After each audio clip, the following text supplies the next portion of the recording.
The Bitcoin Group, the American original. For over the last 10 seconds, the sharpest Satoshis, the best Bitcoins, the hardest cryptocurrency talk. We'd like to welcome our panelists.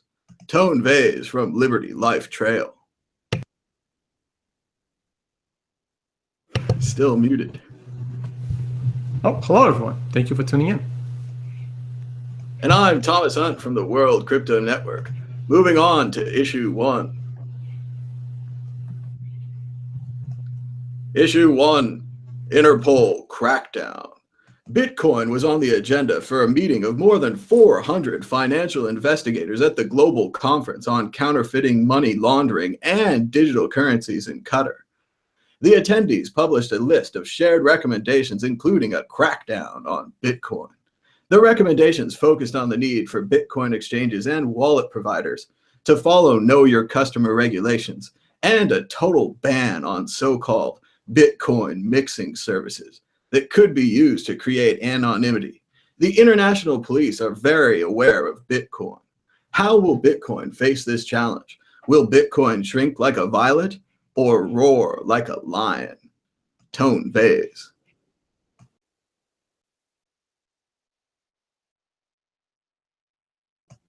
Still muted.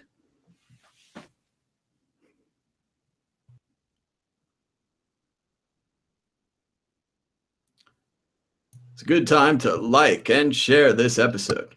Go ahead, Tone. Okay, can you hear me now? Yes.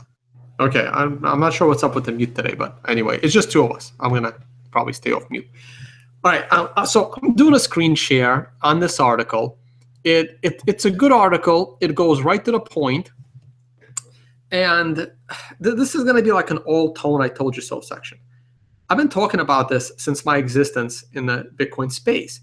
This is why I have never used Bitcoin in a KYC style way, because to this day, I believe that Bitcoin is illegal. It's illegal. I know people want to argue with me. Guys, Bitcoin is illegal. Bitcoin is a problem. It's a problem for governments. They're not going to be open to it. This is only the beginning. So there are many things in here.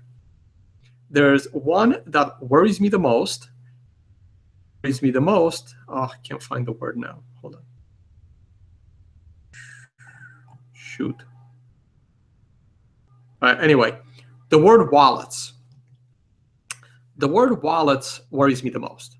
Because at this point, I only trust one wallet, and that's Airbitz. And of course, the hardware wallets, which are the Trezors. But I mean, Trezors are kind of inconvenient. That's why they're more cold storage type of solution. But as far as walking around with a wallet on your cell phone, and I don't put any coins on my computers. There's, I mean, just like crypto locker and all this other nonsense. But so Airbitz is my wallet, and Airbitz is a US company, which worries me, but at the same time, Airbitz is a US company, so they have to follow some rules and regulations of a US company. So you get the good with the bad. Now, Airbitz continues to be hands off the Bitcoin, but who knows, right? Like, what if the regulators show up at the Airbitz office, just like they did with the Chinese exchanges, and said, you know, you can't do this, right? I mean, your Bitcoin is safe, but no more development for any updates. Anyway, sorry, I got distracted for a second. So wallets is bothering me. So here's the part that is hilarious. I'm gonna the Bitcoin mixing services. So apparently they want to ban the Bitcoin mixing services. And this is just like, I'm not sure, I want to use the word stupid, but it's like beyond stupid, right? So apparently they learned nothing from banning music downloads and piracy. And then they learned nothing from video. You can't do this. You cannot ban them. And I mean, like, I mean like technically. You just, it's impossible. So trying to ban mixing services is literally throwing tax money down the drain. And this frustrates me to no end. So this is like a huge waste of tax revenue, and they're encouraging other countries to do this. Now, if I was in any kind of country, I would say okay at this meeting, and then I would tell all of my law enforcers, don't bother. We're not wasting government money, but government wants to waste money, right? Because it's jobs. So it's like this terrible, terrible cycle. There is absolutely nothing they can do about it. Now, what they will do is they'll pop some people, right? Just like some people got popped for music downloads, but mostly music uploads, right? So they'll pop someone, right? Like every few months, there'll be an article where, oh, this woman just got fined, what was it, like $5,000 a song for 12 songs she was sharing online. So they'll pop some people. They'll catch some people using a mixing services. They'll pop those people for some insane fines. And that's really all they can do. There were also other really key words. I put this together so I can tweet it out. Was it this part? Here it is. I'm going to circle this as well. And this is important, guys. Even that unexpected wealth considered a crime. Don't realize these are very, very subtle sentences, and you have to read between the lines. And a lot of people will read this article, they will see the headline, and they will ignore the little subtleties here where they're openly saying that unexpected wealth is a crime. I mean, this is straight out of the communist playbook. This is all the socialists that are out there crying about Hillary not winning and mad at Trump for winning. This is what they're advocating. Anyone with a Hillary support sticker or sign or shirt, this is what they're saying. They're saying that unexpected wealth is a crime. If you're a rich person, whether you earned it or you got lucky or you found it, you are a criminal because you didn't earn it fairly. And by fairly, you didn't earn it at the same rate as everybody else earned it. And these are very, very serious problems. And I continue to advocate not to use your Bitcoin in ways where it's visible. I'm sorry, guys, Bitcoin's not money. And if it is money, it's money where the activity that you're using Bitcoin for will get you into more legal trouble than Bitcoin itself. I don't want to see anyone getting in trouble for using Bitcoin for buying bed sheets on Overstock.com. I think that would be very, very sad. But this is where we're headed. So if you're going to use Bitcoin, strongly think about, is what you're using it for worth the risk of the use of Bitcoin? And so it really is true when we said buying alpaca socks with Bitcoin is a revolutionary act, much more revolutionary than we thought, right? I agree, and it's revolutionary. Look, I know some people want to be, you want to make a stand, right? You want to make a stand, but do you want to be the Ross Ulbricht of Overstock.com, right? Because you were like the biggest buyer on Overstock.com, and then they found out that you had all your Bitcoin since 2010, and you never paid any taxes on it. And now you're going to jail for 10 years for tax evasion, right? I mean, the Shane Guevara of bed sheets. Right. Like you gotta always think about, is the juice worth the squeeze? So I believe in Bitcoin. I believe it can do a lot of good, but I think we need an entire generation of people to recognize that money isn't the crime. Money, not Bitcoin. Money isn't the crime. Our problem isn't that Bitcoin is a crime. Our problem is, as you saw by my last highlight, money is a crime. It's money. And as long as people think that Bitcoin is money, Bitcoin is a crime, not because it's Bitcoin, but because it's money. There's a bigger fight that we're trying to fight. And Bitcoin will help us, because if there was no Bitcoin, the elimination of cash would be a disaster. But thanks to Bitcoin, the elimination of cash will make some of us rich. But we need to continue this fight that money isn't a crime. And as long as all these socialists exist, money will continue to be a crime. So you have to be careful in how you use money, whether it's cash, whether it's any kind of money.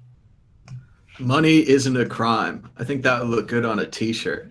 Now, while I didn't see the article as dark as Tone saw it, I saw it more of a slightly humorous gathering of 400 law enforcement officials in Dubai somewhere. I saw it more as a checklist for developers. Here's what to do to improve Bitcoin. Here's where the problem is. And the answer was mixing services. Apparently, we need more mixing services. Maybe we need ones that use Tor, ones that are more anonymous, focused. But that's what they've identified, and that's what we need. The other point that I think Tone brought up that needs to be brought up again is they went after wallet providers as well. Wallet providers, when you look at the Bitcoin ecosystem, they want to control all elements of it. The new miners come from, or the new Bitcoins come from miners. That's hard to control. Those Bitcoins could go to a wallet, they could go to an exchange. By attempting to control both of these, they're attempting to control anywhere that the Bitcoins could go. So it really does have a lot of tax potential. And like Tone said, we might get in a lot of trouble for spending it, even $10 at a time, although I don't know that they have enough to catch us all. It goes back to the MP3 debate where they could stop one of us, but they won't stop us all. Unless they try to do that this time. What do you think, Tone? Any more on this? No, that's it. I mean, I'm seeing some people angry at me in the chat. And that's fine. I take a very controversial stand on this one. And the other way to look at it, and I agree, the other way to look at it is to say, screw the state, screw them all. We all should use more and more Bitcoin. And that's... And people have been saying it, the Libertarians, the New Hampshire faction, they've been very serious about Bitcoin. And many of them probably do consider buying stocks a political act with Bitcoin and maybe willing to go to jail for this, but no one wants to. I mean, another part of this, right? I don't want to. Isn't this the Gandhi quote? Exactly. Aren't they fighting us now? I mean, we're well engaged in it. Are we going to win? And some people can do it. Hey, you don't want to consider me like this rebel leader. I'm okay with that, right? I'm not here to be a rebel leader. Try and speak sense. And to me, it's not worth it. And I'm not saying I'm going to go to jail for buying a pack of socks, but I don't even want to spend at the IRS office or in a court defending myself for buying a pack of socks, right? Even if I get like a ticket, right? Like, look, there's even if I had the money to obey traffic laws, only because I don't want the hassle of going to court and fighting these tickets, right? So it's even if it wasn't about the money, about the hassle. And I don't want to deal with the government of the hassle of my Bitcoin spending. Hence, I don't spend Bitcoin. And Bitcoin will generate, but the number one users of Bitcoin are the ones where the activity they're spending Bitcoin on is more illegal than Bitcoin itself or money itself. Why it's good for all of us. But I totally understand the other side. I'm just not going to be on that side. Well, it's important to warn people, but people also have to look and say, if you think spending Bitcoin's bad, imagine what it is to create your own currency and all these other things that are going on with the multi-layered things, and you make a thing that makes other things and then people invest in that. You have to wonder, will there be some kind of blanket amnesty for something like for spending Bitcoin? I could see it happening. For creating all these other instruments on your own willy-nilly, maybe not in the US. I don't know. What do you think, Tom? Will we see amnesty? I mean, not really. See, the government is broke. You're not going to see amnesty. You're just going to get bigger and bigger fines. Like, hey, you can get out of this. We know you have Bitcoin. You can hide it, or pay us 10,000 coin or in dollars, and you can go. So I think the brokenness of a lot of these governments is just gonna crank up the fines, because it's kind of silly to put people in jail for, again, buying socks in a way they don't like, but they're just gonna ramp up the fines. Moving on to the exit question. The crackdown will succeed, yes or no? I think I already answered it. I mean, it depends on what you consider success. They'll pop a few people, and but they're not going to stop it. So I don't know. Did they succeed in stopping music piracy? It's debatable.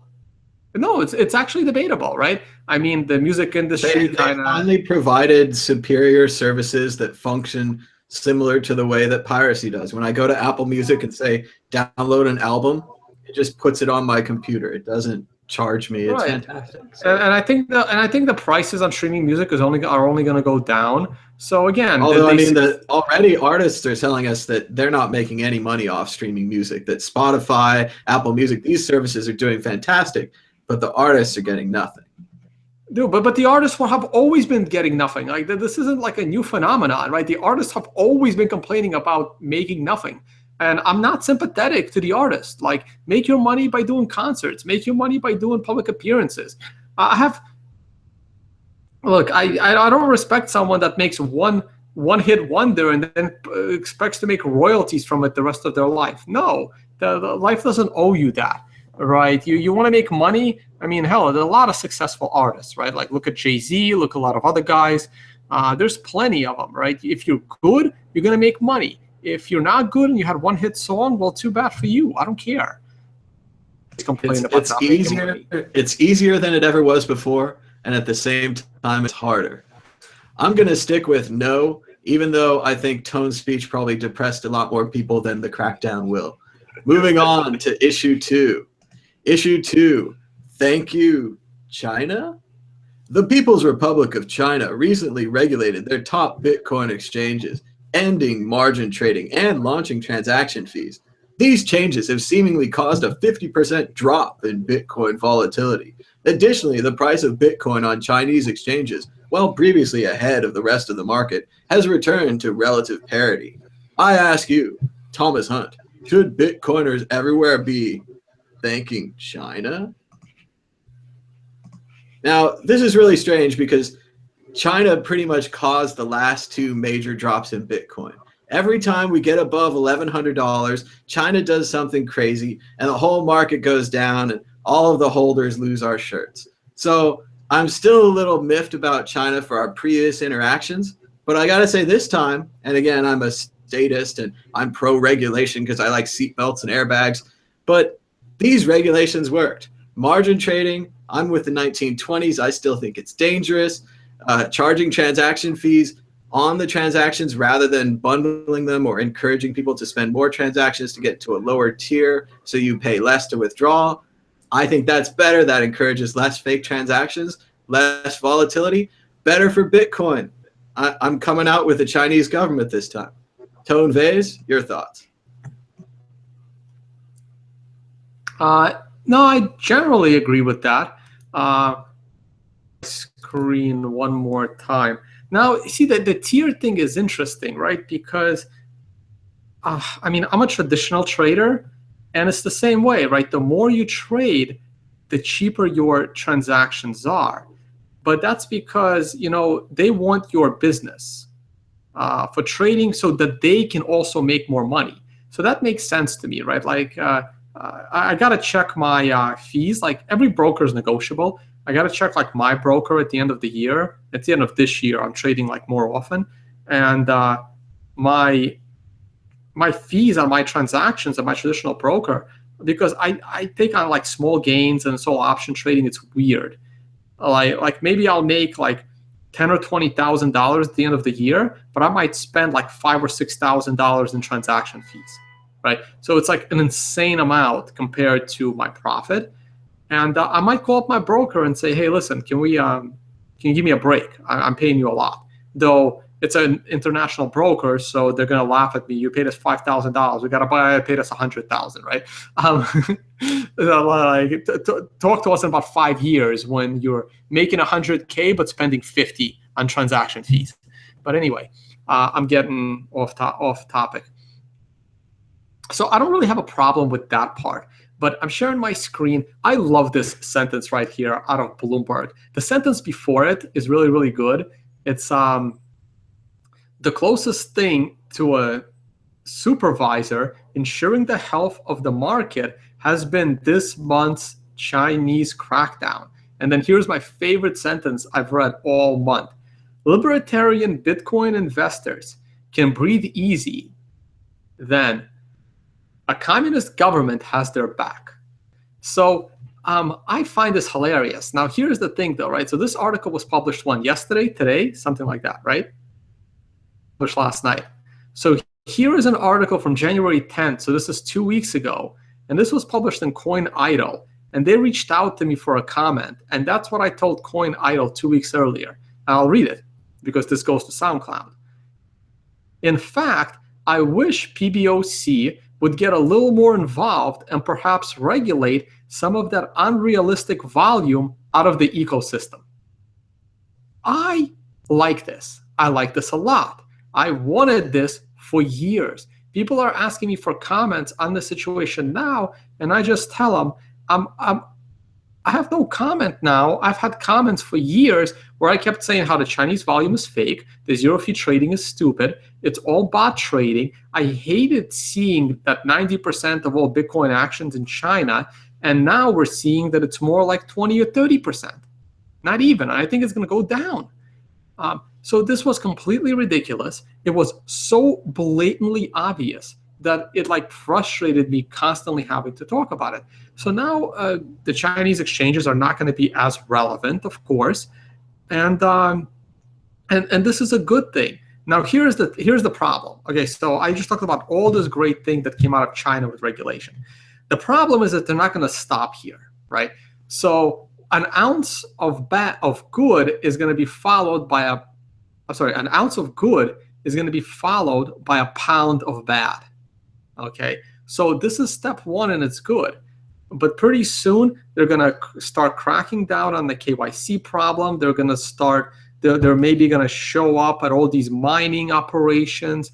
So step one is a great positive, but you know what? That's how almost all regulation works. That's how most laws work. They come about for something good, but then very quickly they over-regulate and they over-manipulate. So I'm happy about this, but but they need to stop right here. This is where they need to stop. I mean, they can go one step beyond, right? They can stick a regulator at these exchanges. Let me kill screen share. There's one more additional good step that the Chinese government regulators can do. And this would be great. They can stick a regulator. I mean, they all get corrupted, right? You got to stick a revolving regulator. You can't have one regulator, right? So every 3 months, they got to send a new regulator into these or Chinese exchanges. And he would have the specialty of making sure that the reserves are there.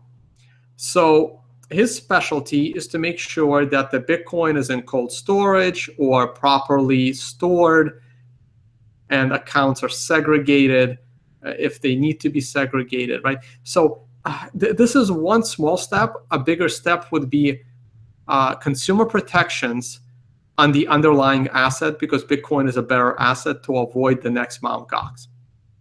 That would be amazing. But they're not going to stop there, right? They're going to go after the KYC. They're going to go after the capital controls of people moving value out of China using Bitcoin. They might go after the mining operations, or at least, get their cut. That's where we're headed. It's going to be bad. I personally, I'm risk averse. I'm scared of, and I don't want to spread FUD, but this is what I'm thinking. I wouldn't have my money in a Chinese exchange for the fear that the Chinese government is going to confiscate foreigner Bitcoin. They'll leave their Chinese citizens alone, but they'll confiscate foreigners, right? They'll just force these Chinese exchanges to make an announcement, please KYC yourself, and if you can't KYC as a Chinese national, then your coins have been confiscated. And there's nothing anyone will be able to do about it. The Chinese exchanges will still survive because there's enough local Chinese demand, and the government doesn't go after them. This is no different than a country defaulting on foreign debt, but not defaulting on internal debt.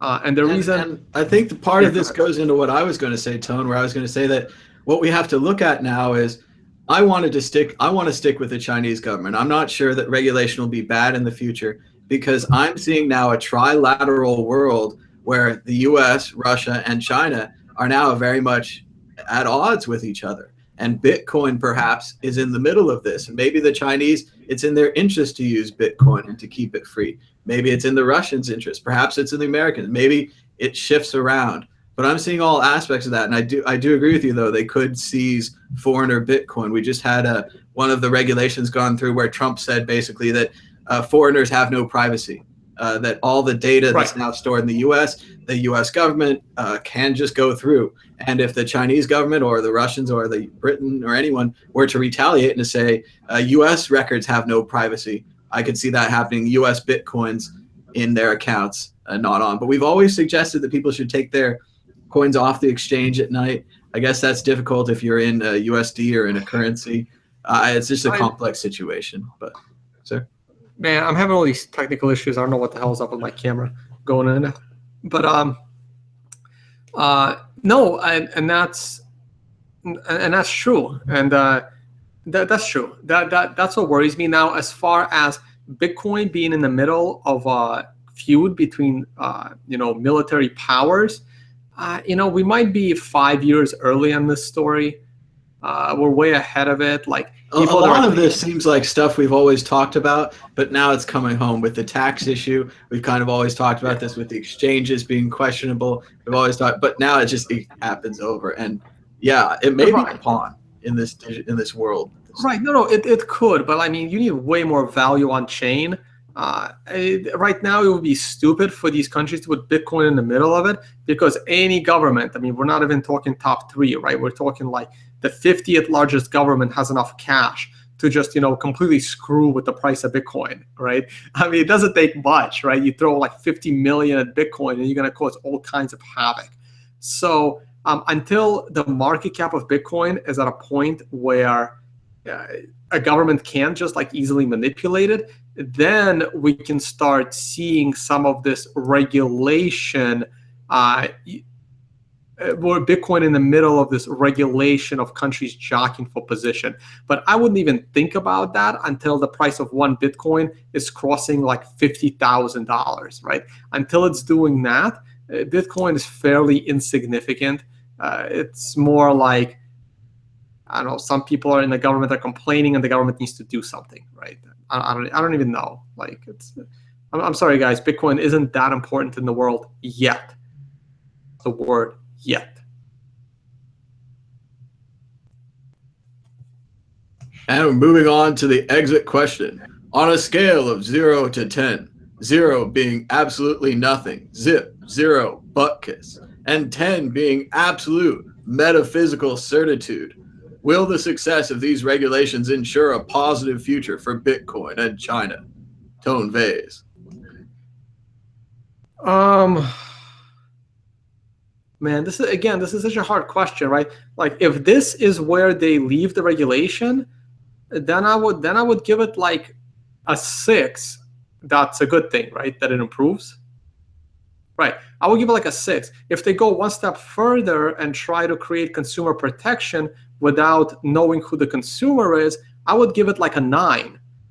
But after that, they're going to add more regulation on top of that, and it's going to slowly go down back to 0, where it's going to be a complete disaster. So there you go. The answer is 8. Very bullish on the future of Bitcoin and China. Moving on, issue 3, Satoshi who? The once secret but constantly press-seeking Satoshi Roundtable Conference took place this weekend, with more rumors being spread about the creator of Bitcoin, including rumors involving Craig Wright and perhaps a company who will attempt to claim intellectual property created by that group. There are no sources and there are no quotes, but the article claims that major news outlets are investigating. Tone Vase, are you Satoshi Nakamoto? If not, who is? Is it this Wright fellow? And does it matter? Well, it's obvious. It clearly doesn't matter. That's the easy one to answer. And my Satoshi, that's also an easy one to answer. Those that have hung out with me know I'm not Satoshi. I would definitely, You were hedging there for a minute. We were expecting a yes. Yeah, sure. Why not? Yes, I'm Satoshi. We're all Satoshi. So I don't even want to talk about Craig Wright. Why is this in CoinDesk? Why is this news? Oh my God. I was on another channel today, and like people talked about Craig Wright. And I'm like, why? I didn't even know this made an article. This keeps happening though in the highest circles. No, I hear from the most connected people. They tell me big announcement, Craig Wright, big announcement, this, and then it happens. And then this one I'm getting on the front of. We're going to the front. We're saying it's happening again. Big announcement, Craig Wright. Here we go. This keeps happening because CoinDesk is just a terrible news organization now. I used to really like CoinDesk. They were like my favorite news organization.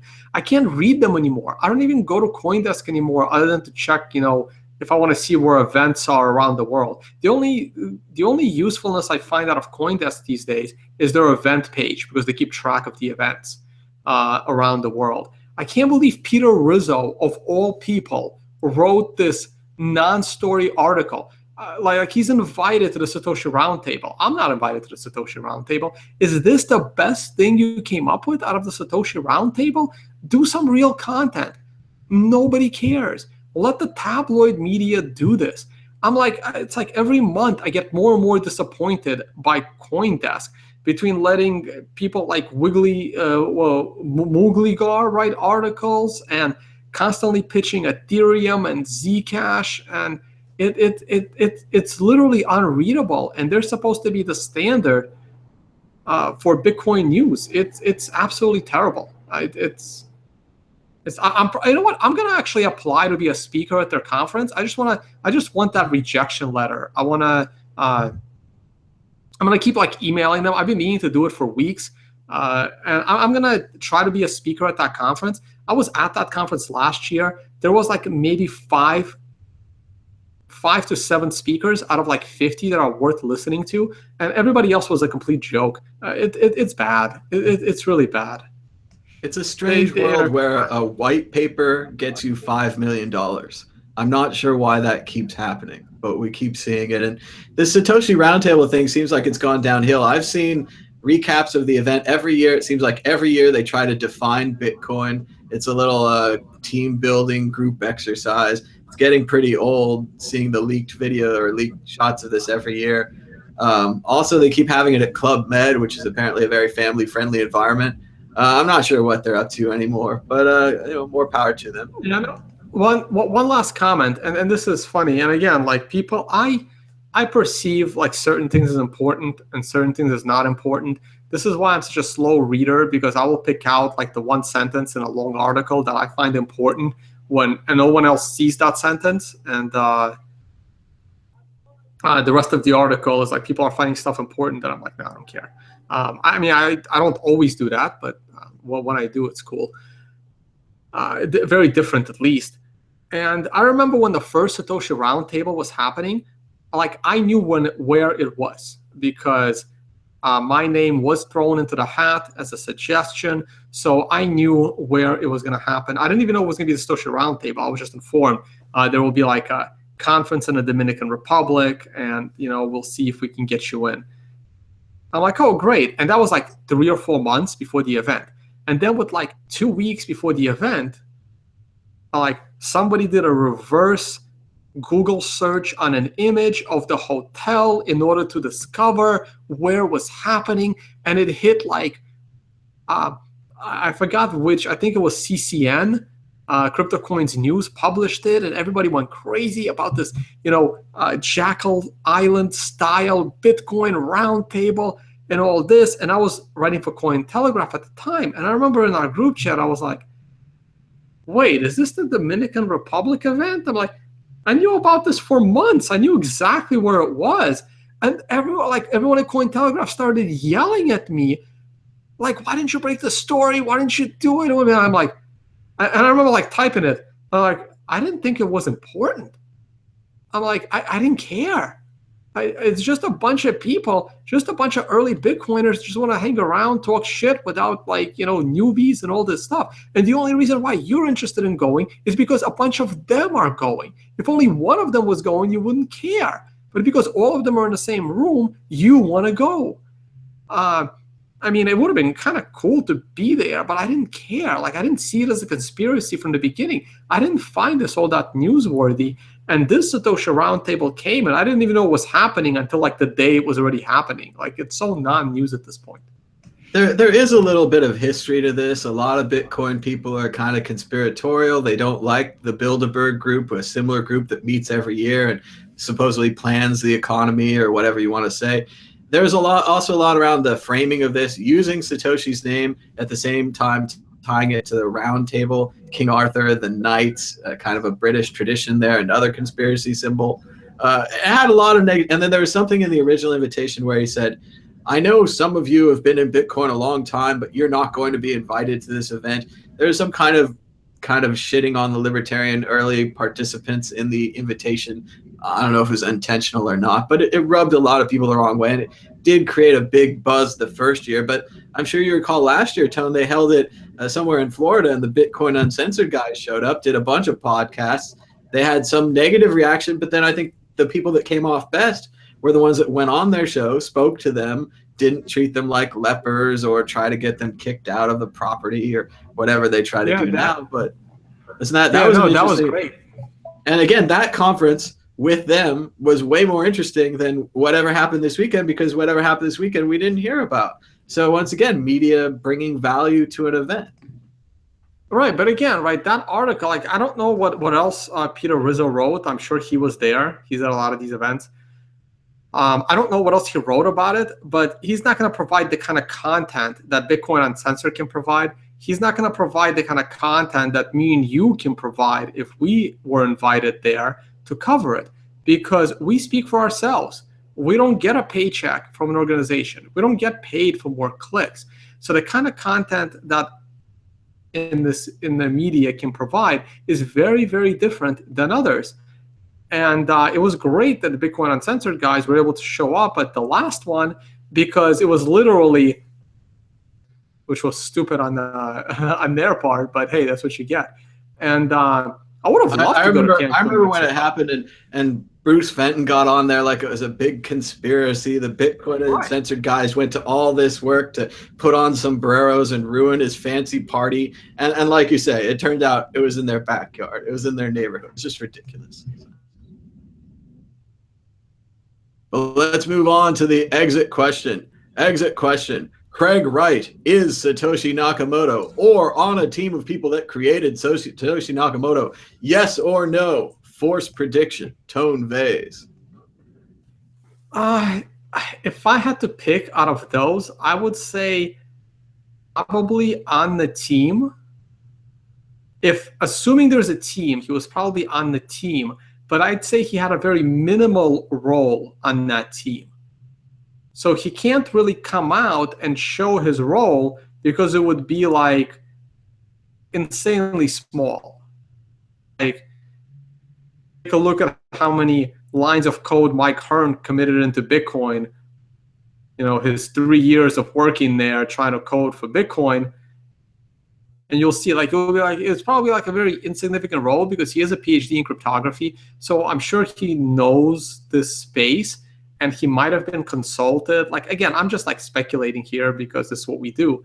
I would think he was kind of involved to the point where he can fake to be Satoshi, and perhaps he knows enough that the real Satoshi wouldn't come out, or some of the other people wouldn't come out to like expose themselves to expose him. Definitely knows about the early days, pull off him being Satoshi and taking credit. So that's my best answer. I'm sticking with the Hal Finney is Satoshi story. It makes the most sense. He's talking to himself. He's having conversations. I need someone to test the network, and someone appeared. He was the perfect tester. And then I turned my computer off for a while and forgot about Bitcoin. And then obviously, unfortunately for Mr. Finney, the sickness and the disease, which also fits into the timeline of Satoshi disappearing. So that's what we're going with here. And we're moving on to issue 4. Issue 4. Great Wall of America. Despite our continued insistence that fixed fortifications such as walls are monuments to the stupidity of man, The Trump administration has announced this week that they are beginning preparations to build the Mexican border wall via executive action. As of yet, there is no plan to deal with the difficult terrain, general logistics, tribal land issues, and the cost of building a 40-foot high border wall on a 1,900-mile border. But some have said it could be done through a 20% tax on Mexican imports, including avocados. Others have said it could be done through a tax on remittance. If remittance, the act of immigrants, generally poor, sending money home to their families, is taxed, and taxed excessively, will Mexican remittance move to Bitcoin? Once again, is Trump good for Bitcoin? Tone Vase. Dude, if Trump raises the price of my avocados, you will see like literally cursing on this channel like you've never heard before. It's a great topic, but they have already retreated from the 20% tax. But again, this just shows test balloons. They're putting out the ideas, and boy, they touched a nerve with the avocado wire, huh? No, you will touch my nerve if you raise the price of avocados like permanently. Well, like I'm okay with like fluctuations and in seasonal farming markets. No, you don't go. Like I literally eat like multiple avocados a day, so they're not cheap here. And we also need to remind everyone it's winter here in the U.S. All the fruit in the market is from Mexico. All the vegetables. If we have a rise on imports from Mexico, we're essentially raising the price on healthy food, which is going to kill a lot of people that can't afford healthy food. But again, we've made choices. All right, so this would be good for Bitcoin if he starts messing with the remittance market to Mexico. It would also be kind of dangerous. I mean, you really don't want to piss off Mexico that much. The wall somewhat makes sense, but it doesn't really have to be a physical wall. It could be, just control, right? And make it easier for people with U.S. passports, make it harder for people with Mexican passports. Things you can do. I mean, look, we have technology. We have drone technology. You have motion sensors. You have infrared cameras. Like you can do this. You can secure the border without a wall, for God's sakes, right? You just utilize the technology. Ask Google to help you. I'm sure they have, or have Google launch some satellites. I don't understand why we're building the Chinese wall like it's 3,000 years ago when we have all this technology. Spoiler alert, the president comes from a construction company. He comes from a construction background. There's a very good possibility that what we're seeing here is a setup for kickbacks. Kickbacks to build the wall, kickbacks to build the infrastructure. Maybe we could build a bridge to Europe or something while we're at this. We could go to Mars. Yeah, right? Yeah. No, so that part frustrates me. Like, I'm all for securing the border, but there's smarter ways to do it. I mean, and that's what bothers me, right? Like every time I hear Trump talking about the wall, I put that together with like the movie that's supposed to come out, like the Great Wall of China. I don't know if you've seen the trailers. It could just be all cross promotion for the Matt Damon movie. This whole thing, the whole time. Right. All right, but let's take it back to Bitcoin, right? So if he messes with the remittance market, Bitcoin becomes very, very useful, and it helps the price of Bitcoin. I'm also learning something interesting. I hear that the price of Bitcoin on the street in California is actually below the spot price, which means there is more Bitcoin being sold in California than there is demand for Bitcoin. So how can that be? Last I heard, there aren't these giant mining farms in California. And as far as I know, the marijuana dealers aren't all too keen on Bitcoin for obvious reasons, which I'm not going to get into on this channel, but we can talk about it on a different topic. So to me, this says that there is a much easier time acquiring Bitcoin in Mexico and then taking your Bitcoin over the border and selling it in the US to get US dollars. Interesting dynamic. So that means Bitcoin is flowing from Mexico into America via California and maybe Texas. but California has more techie people than Texas does.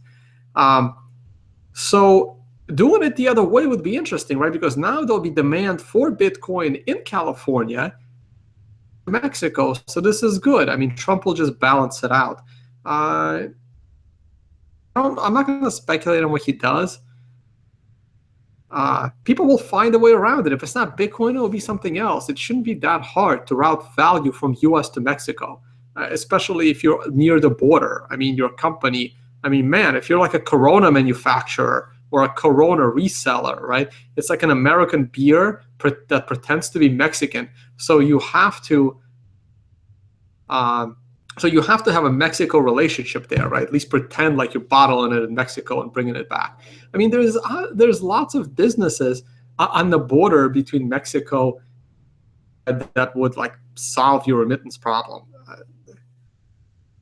I'll wait for the details. It's there's all this noise, and at the end, it's going to be like a whimper, right? There's really not much he can do. I mean, you're talking millions and millions of people. You're going to disrupt them? It's not an easy task. So we'll see. I think it's first important to establish here that there are two sides to a trade war. If we raise the 20% on the avocados, they'll raise 20% on something else. I think we've forgotten this with the negotiator in charge, and certainly it won't affect him. He'll be fine. But real people will be affected by these trade wars. Real people will be affected by this new dynamic strategy of saying, I'm going 100%. And then they say, how about 50? You say, how about 75? We say 65. We say 70.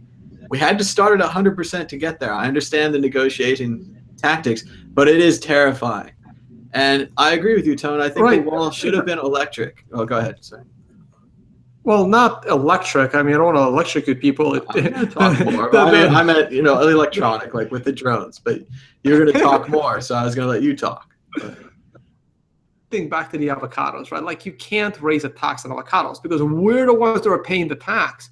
If you want to tax them on something, you got to tax them on something that they're buying from us, not something that we're buying from them. That's just retarded, right? If you tax avocados, pay for that. So we're paying for the wall in that case, not them, right? You got to find something that we give them, right? If you're gonna legalize drugs and put a tax on that, we're paying for that, right? Because the drugs are probably manufactured there, brought here. So you got to figure out what Mexicans need from us and tax that. Maybe it's medicine. Maybe it's like legal drugs, right? Maybe it's well, that's a great popular issue, taxing prescription drugs. Once again, life and death. It's a money issue. Right, like everyone gets pissed at that guy. I always forget his name. That raised Schiffarelli or something like that, the AIDS drug. Yeah, Scully or whatever his name is. Everyone is pissed at him, for raising the price of a drug. Yet no one is. I mean, again, I like Trump, but no one is giving Trump, a hard time when he says we're doing all of like the drugs and we're manufacturing everything. And like, so what if Trump raises the price of all drugs to the third world? Is everyone going to give him the same scrutiny they gave Scully or whatever his name is? I think they will. And I also think it's important to say what happened in the EpiPen market. Congress was very upset. They raised the price on EpiPens. A couple of months later, they develop a generic EpiPen, and now the whole market's in turmoil. So this can happen. You can be disrupted even in the tightly patented drug market. I was going to agree with you, Tone. I think the border should be made out of drones, electronic measures, cameras, things like this. There's other options, especially given the terrain in some of the sections. Certainly some of the flatter sections could be walled if this is necessary by presidential order. But I was also going to say that the medical marijuana issue, there was an interesting bill. We didn't bring it on the show, but they tried to ban Bitcoin for recreational marijuana in Seattle, in Washington. And it was just very bizarre to ban a form of payment for a good or a commodity. And certainly it's just a bill. It's not going to pass. But the fact that someone could submit this and write it down on paper is very strange. What do you think, Tone? Have you ever heard of some other case where they said, you can't buy this specific thing with that specific money? I haven't heard of it, but also because no one's ever really tried to accept any other thing for other money except libertarians, right? I mean, this There's been isn't gold like and normal. silver. People have gold and silver. Yeah, but just again, just libertarians, right? Like no businesses would opt for that. It's a little bit weird, but you also have to remember that it's weird to us. It may not be weird to some regulator that all he hears about is Bitcoin is used for prostitution and, terrorism. I see it where they're coming from, and marijuana businesses don't want Bitcoin. And I learned this when I was in Colorado. The reason marijuana businesses don't want Bitcoin is because they know they're breaking the law. They're breaking federal law, right? This is why people complain. Like, yeah, I can sit here and talk crap about Bitcoin being illegal, but that's because I consider any form of payment in America that's not government legal tender is borderline illegal, right? Like I'd say the same thing about paying someone else in gold. And it's a good point about the capital controls, that if money is coming in and going to marijuana, it could, for all their intensive purposes, because they don't know where it goes, it could go to terrorism. So by that logic, you have to control it. You have to regulate it. Right. And what happens with these marijuana dispensaries is that they know they're breaking federal law. So even though they're safe from the state police not breaking down their door, they have no idea if the FBI is going to walk in there one day. And these people aren't stupid. They know that Bitcoin is in the same gray area. One day it's legal, one day it's not legal. This agency calls it this agency calls it that. So why would they want to mix a gray element of their business with another gray element of their business, making their entire business more and more gray towards the black, and like drifting towards the black market? There's absolutely no incentive there to do this. And just one quick example on the gold thing, this might need to be fact checked, but I did hear this story. Like one guy decided to, be sneaky, and he bought like a used luxury car, like a BMW or something, for like $20,000, but he paid that person quarters. So if you add up the face value of the quarter, it only adds up to like less than $1,000, like $500. So he's buying this like $20,000 car for $500 in legal tender, but the silver content in the quarters added up to like $20,000. And I think both of these guys ended up in legal trouble. And they were technically using legal tender, right? So again, the laws are very, very murky. You think you're doing everything because there's no law that's saying you can't, until you realize they didn't need a law saying you can't. You just couldn't do it. I agree. For simplicity's sake, it's best to only break one law at a time. Everyone should remember they got Al Capone for tax evasion. If he had paid his taxes, theoretically, he'd still be bootlegging. I agree. Definitely try to break one law at a time. It's when you're doing two, it's a problem. Everything gets out of control. Let's move on to the exit question. Is local Bitcoins quietly becoming the only killer app that Bitcoin has ever needed?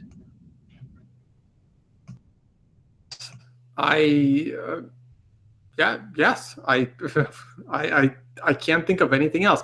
You do need wallets, though. I mean, wallets are a killer app, an actual app. Wallets and local Bitcoins, because you need to, put those Bitcoins somewhere.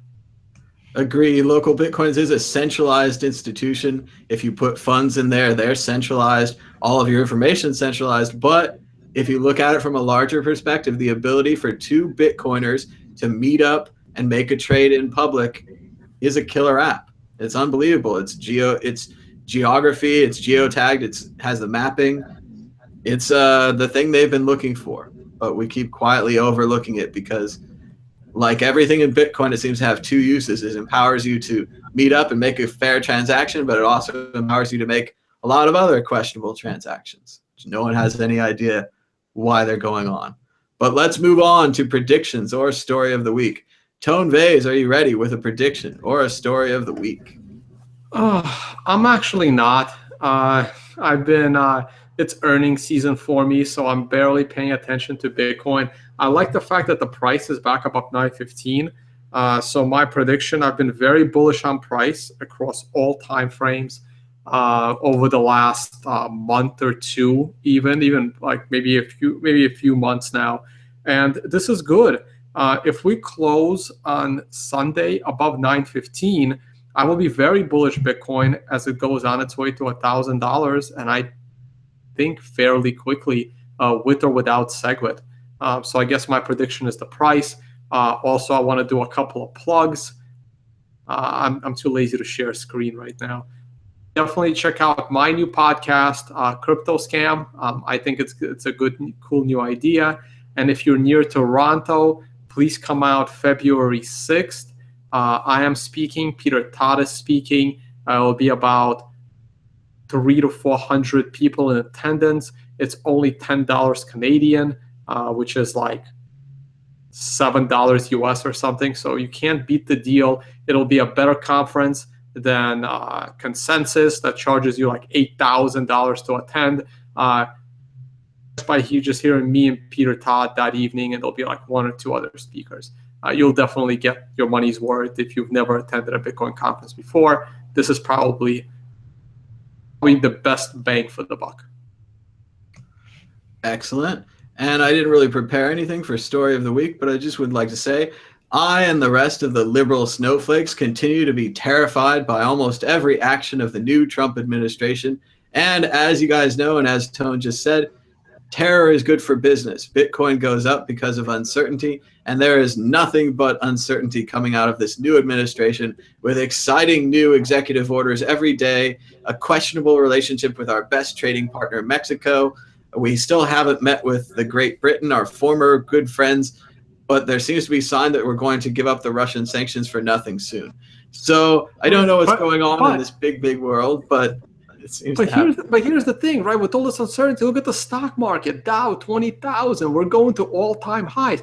That is not normal.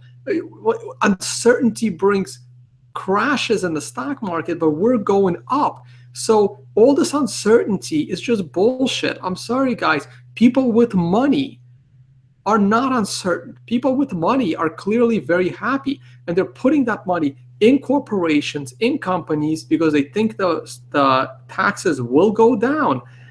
So this is like leftist media that is telling you that there's all this uncertainty with Trump. Follow the money. To any and all your questions is money, and the money is going into the stock market while gold's going down. So this should tell you where the is right now. What is the old saying? Even a dead cat can bounce? I'm not so sure, Tone, but we'll have to hang on and see how it goes. But we're out of time. Until next time, bye-bye. Bye-bye.